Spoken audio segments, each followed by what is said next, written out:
یہ واقعتا ناظرین نارملائز کر دیتے ہیں بیماریوں کا مذاق اڑانا, یہ نارملائز کر دیتے ہیں کہ ایک بندے کی زندگی خطرے میں ہے, لیکن ایک ٹیچر اس کے اوپر بھی ناظرین نہیں چھوڑتے, اس کے اوپر بھی ان کا ٹیچر گھوم رہا, اور ہر چیز کو کنٹروورشل, ہر چیز کو کنٹروورشل. اور جی اے ہو یاد اینجو جیسی, اے ہو یاد اینجو جیسی, اے ہو یاد اینجو جیسی. حیرت ہے ناظرین, عجیب بالکل کوئی عجیب و غریب قسم کا ناظرین یہ پاکستان کا جو بدقسمتی سے ناظرین ایک ٹاؤٹ میڈیا ہے, پاکستان کا ایک لچڑ قسم کا میڈیا ہے, اور ان کا جو کردار ہے یہ بہت عجیب و غریب اور ایک بڑا کوسچنبل قسم کا کردار ہے جو کہ ہونا چاہیے, اور یہ چیزیں بھی ناظرین کھلنی چاہیے.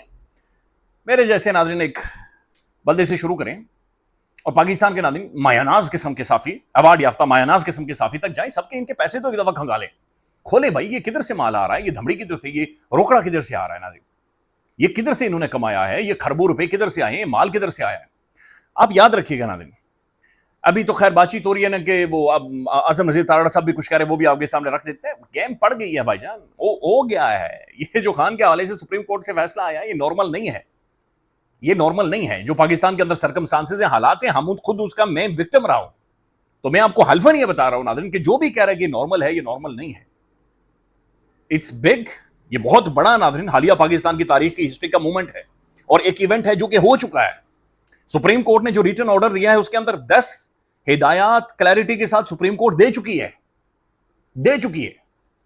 یہ بہت بڑا ایونٹ, ایک زلزلہ برپا ہو گیا ہے, اور یہ آغاز ہے اس بڑے زلزلے کا جو کہ بڑا آنا ہے, جہاں پر سیف ہیونز کھولی جائیں گی. کل کامران شاہ کا پروگرام اٹھا کر دیکھیں نا, انہوں نے کہا کہ بھائی روایتی سیاست کو دفن کیا جائے گا. اب روایتی سیاست کا مطلب کیا ہے کہ سیف ہیونز, اے تہاڈا اے میرا ہے. عمران خان پاکستان کا واحد لیڈر ہے ناظرین, جس کی to the length and to the width آپ شروع کریں, کوئی صوبہ, کوئی پروونس, کوئی گلی محلہ دیہات, کوئی جگہ ایسی نہیں ہے جہاں پر وہ بندہ انتخابات کے الیکشنز نہیں جیت سکتا.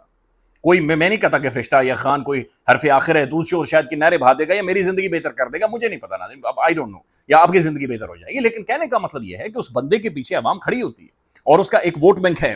لہذا جو بھی پاکستان کے اندر ناظرین نیا سسٹم آنا ہے, نیا نظام آنا ہے, جو کہ اشد ضرورت ہے پاکستان کو, سنجیدہ ضرورت ہے ناظرین پاکستان کی, اس کے اندر اگر کوئی شخص ناظرین ڈیموکریٹک شخص, کوئی پولیٹیکل شخص اینٹیٹی فٹ ہوتی ہے تو وہ عمران احمد خان نیازی ہے. تو یہ لازم ہے اور یہ بڑا ضروری ہے. لیکن ٹاؤٹ ناظرین آ کر کے رکھے, اوئے ہوئے راوی کہہ رہے ہیں ہم توقع نہیں رکھ رہے تھے, ہم توقع نہیں. اور توقع کیا ہوتی ہے بھائی, توقع کیا, معاملہ سپریم کورٹ میں ہے. سپریم کورٹ پاکستان کی سب سے بڑی عدالت ہے, مائی باپ اتھارٹی. بھائی سپریم کورٹ جہاں پر کچھ بھی کہہ دے حضور ٹھیک ہے سر, ٹھیک ہے, آپ ٹھیک کہہ رہے ہیں. اسے سپریم کورٹ نے ناظرین ایک پارٹی کا سمبل چھینا, لوگوں نے فیصلے کو تسلیم کیا, باہر نکلے ووٹ ڈالے. سپریم کورٹ 3 رکنی بینچ ناظرین معزز ججز اگر یہ فیصلہ دے رہے ہیں تو مور لگے یا اسٹیبلشڈ ہو گیا ہے کہ یس رائٹ. اور یہ جو فیصلہ انہوں نے دیا ناظرین, اس کے جو 10 اہم ترین اس کے اندر ہدایات ہے تحریری آرڈر کے اندر, وہ آپ کے سامنے رکھ دیتے ہیں. لیکن ٹاؤٹ ناظرین یہ کہتا ہے نہیں ویٹ کرو جی, وہ تحریری کچھ آنے والا ہے, تحریری کچھ آ جائے, شاید کچھ تحریری آ جائے, شاید تحریری کے اندر کچھ آ جائے. ویئرڈ ہے, اب نارمل, اور بلکہ وہ انگریزی کا لفظ ہے ناظرین ابنوکشس. یہ بڑا ضروری ہے ناظرین کہ یہ پاکستان کے اندر جو روٹی میڈیا ناظرین جس طریقے سے آپریٹ کرتا ہے, اس کا بھی خلاصہ ہو. اب دوسری جانب ناظرین ایک اور ڈیولپمنٹ ہوئی ہے, سلیم مانڈوی والے کی statement, well done, great. Peoples Party کا ابھی تک کا جو سٹانس ہے, اور انہوں نے کہا جی یار بات یہ ہے کہ اگر خان کی صحت کا مسئلہ تھا تو معاملہ سپریم کورٹ میں جانا ہی نہیں چاہیے تھا, حکومت کو ویسے ہی فیسلیٹیٹ کرنا لینا چاہیے تھا. تو نون لیگ ناظرین ٹچی حرکتوں سے کبھی بھی باز نہیں آئے گی, یعنی دنیا میں ناظرین کوئی لچڑ حرکت ہو اور نون لیگ کا وہاں پر ناظرین کردار نہ ہو, یہ ممکن نہیں ہے. لہذا اس وقت ناظرین نون لیگ پھر اس کے اندر ناظرین پینترا کرنے کی کوشش کر رہی ہے, یا پینترا مارنے کی کوشش کر رہی ہے. ہوگا نہیں, میں آپ کو بتا رہا ہوں کچھ بھی نہیں ہوگا. یہ ہو گیا ہے, جو کچھ ہونا تھا وہ ہو چکا ہے, ڈن اینڈ ڈسٹڈ, یہ ہو چکا ہے. وہ بندہ عمران خان ناظرین صرف علاج کے لیے نہیں آ رہا, کلیئرلی انڈیکیٹ کر رہا ہے, نظر بھی آ رہا ہے ناظرین کہ یہ پاکستان کے اندر چیزیں ایک بہتر ڈیموکریٹک پروسیس کی طرف بڑھ رہی ہیں, اور یہ بڑھیں گے انشاءاللہ تعالیٰ. اچھا, سلیم مانڈوی والے کی ناظرین سٹیٹمنٹ, انہوں نے کہا کہ بھائی حکومت کو معاملہ سپریم کورٹ تک جانا ہی نہیں چاہیے تھا, خان کو ریلیف دینا چاہیے تھا. بھائی ایک بندہ جو جس کی لائف ایٹ رسک ہے, تو اس کے لیے اسپیس کریٹ کریں. پھر ناظرین دوسری جانب خواجہ سعد رفیق صاحب, ویل ڈن, گریٹ. انہوں نے کہا کہ میرا بوجھ ہلکا ہوا ہے. لیکن اسی دوران ناظرین اچانک سے پاکستان کے ٹیلی ویژن کے اوپر پورے میڈیا پر 1-2 منٹ کا کلپ آتا ہے, اور یہ اعظم نذیر تارڑ وزیر قانون پاکستان کا ہے.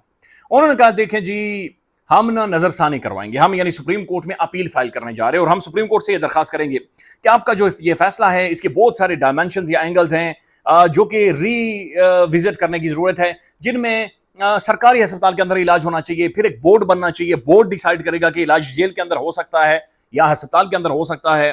لہذا پاکستان کی ساری آبادی کو تو ہم اٹھا کر پرائیویٹ ہسپتالوں کے اندر نہیں بھیج سکتے. تو یہ بھی دیکھنا ہوگا کہ کیا یہ جو فیصلہ ہے سپریم کورٹ کا اسے بطور پریسیڈنٹ لیا جائے گا یا پریسیڈنٹ نہیں لیا جائے گا, کیا کہ باقی جو قیدی ہیں انہیں بھی پرائیویٹلی ان کا ٹریٹمنٹ کروایا جائے گا. لیٹس سی اس کے اوپر ماہر قانون کیا سوچ رکھتے ہیں, سپریم کورٹ اس کے بارے میں کیا کہتی ہے. لیکن نون لیگ ناظرین کود پڑی ہے, چھلنگ ماری ہے انہوں نے کہا نہیں بھائی جان, ہم اس سارے معاملے کو دوبارہ سے نظر ثانی کی طرف جائیں گے. Again I am telling you, نظر یہ آ رہا ہے ناظرین کہ یہ جو سپریم کورٹ کا فیصلہ ہے بہت بڑا ایونٹ ہے, اور یہ بہت بڑا ایونٹ ناظرین وہ ایک سینگ ہے کہ یوں بے سبب آتے نہیں زلزلے, زیر زمین کچھ تو ہوا ہوگا. تو زیر زمین ناظرین کچھ نہ کچھ ہے. obviously Imran Khan is the need of the system ناظرین, اور پاکستان نے اس ملک نے ناظرین آگے بڑھنا ہے, مزید ایڈمنسٹریٹو یونٹس بننی ہے, اس ملک کے ڈھانچے نے کھلنا ہے, اس ملک نے ناظرین اس قبض زیادہ سسٹم سے نکلنا ہے. مزید پولیٹکس ہوگی, نئی کلاس آئے گی, نئے سیاستدان آئیں گے, نئے لوگ آئیں گے, کام ہوں گے لوگوں کے, ہماری زندگیاں بہتر ہوں گی, میں اور آپ ناظرین بہتر روٹی کھانے جو گے, نئی شرٹیں لینے جو گے ہوں گے. آپ لوگوں نے آگے بڑھنا ہے, اس ملک نے آگے بڑھنا ہے. تو لہذا ناظرین یہ چیز نہیں چل سکتی. اچھا دوسری جانب ناظرین سپریم کورٹ کی جانب سے جو تحریری آرڈر آیا ہے, one of the brilliant written order, اس کے اندر 10 ہدایات سپریم کورٹ نے جاری کر دی ہیں. پہلی یہ کہ مکمل عمران خان کا ریکارڈ ہمارے سامنے لا جائے, مکمل ریکارڈ اے ٹو زی, کب ٹیسٹ ہوا, کب خان نے کیا کھایا, کب خان نے کیا نہیں کھایا, خان کب بی پی شوٹ کیا, کب غصہ کیا خان نے, کب نہیں کیا, سب چیزیں ہمارے سامنے لے کر آئیں. ملاقاتوں کی تفصیلات, دوسرا ملاقاتوں کی تفصیلات خان کی ہمارے سامنے رکھیں. خان کب کس کے ساتھ ملاقاتیں کرتا رہا, ملاقاتوں میں کتنا گیپ آیا, یہ ڈیٹیلز بھی ہمارے سامنے رکھیں. عمران خان کے تمام تر کیسز, کتنوں میں سزا ہو گئی ہے, کتنوں میں ٹرائل ہو رہا ہے, کتنوں میں نہیں ہو رہا, کون کون سے کیسز ہیں, کتنے پینڈنگ ہیں, کتنے پینڈنگ نہیں ہیں, ان کی تمام تر تفصیلات ہمارے سامنے رکھی جائیں. چوتھا, 2 روز کے اندر عمران خان کو 48 گھنٹوں میں شفا انٹرنیشنل ہسپتال کے اندر فوری طور پر شفٹ کیا جائے. 5واں, شفا ہسپتال کی انتظامیہ کو کہیں کہ فوری طور پر ایک میڈیکل بورڈ بنائیں, اس کے میڈیکل بورڈ کے اندر ایک فزیشین کو رکھیں, ایک جنرل سرجن کو رکھیں, ایک جو انٹرنل میڈیسن کا ایکسپرٹ ہے اسے رکھیں, پھر ایک کارڈیالوجسٹ کا رکھیں, ایک آنکھوں کے ایکسپرٹ کو رکھیں, ایک دل کے ایکسپرٹ کو رکھیں, اور پھر چھٹا یہ آیا کہ بھائی اس کے اندر فیصل سلطان جو عمران خان کی ذاتی معالج ہیں اور خان کی بہن ڈاکٹر عظما کو بھی اس کے اندر شامل کریں. پھر ناظرین کہا گیا کہ جو فنڈز ہیں شفا اسپتال کا جو خرچہ شرچہ ہے یہ عمران احمد خان نیادی اور ان کی فیملی دے گی. پھر یہ حکم آیا کہ بھائی عوام کے سامنے آ کر کوئی بات چیت آپ نے نہیں کرنی عمران خان کی صحت کے حوالے سے. اس کے بعد پھر ایک اور حکم آیا کہ اہل خانہ سے عمران خان صاحب کی ملاقاتیں کروائی جائیں, پھر بیٹوں کے ساتھ ٹیلی فون پر خان کی بات چیت کروائی جائے. اب آپ مجھے صرف یہ بتائیں ناظرین کہ ان میں سے کون سی چیز غیر قانونی ہے, ان میں سے کون سی چیز عمران خان کے لیے ریلیف ہے. یہ ایک نارمل فنکشننگ اسٹیٹ کے اندر ایک نارمل فنکشننگ جوڈیشری کا ناظرین فیصلہ یہی ہوتا اور یہی ہونا چاہیے اور یہی ہونا چاہیے تھا. خیال رکھیے گا ناظرین, اللہ کرے پاکستان میں ڈیموکریسی آگے بڑھی, ملک آگے بڑھے, چیزیں بہتر ہوں, نارملائز ہوں, معیشت آگے بڑھے, لوگوں کی زندگی بہتر ہوں, پولیٹکس سیاست ناظرین اس ملک کے اندر آگے چلے. یہ جو آج کی رات کٹے گی کیسے والا یہ جو سسٹم ہے ناظرین یہ سارٹ آؤٹ ہونا چاہیے. خیال رکھیے گا جی, اللہ حافظ.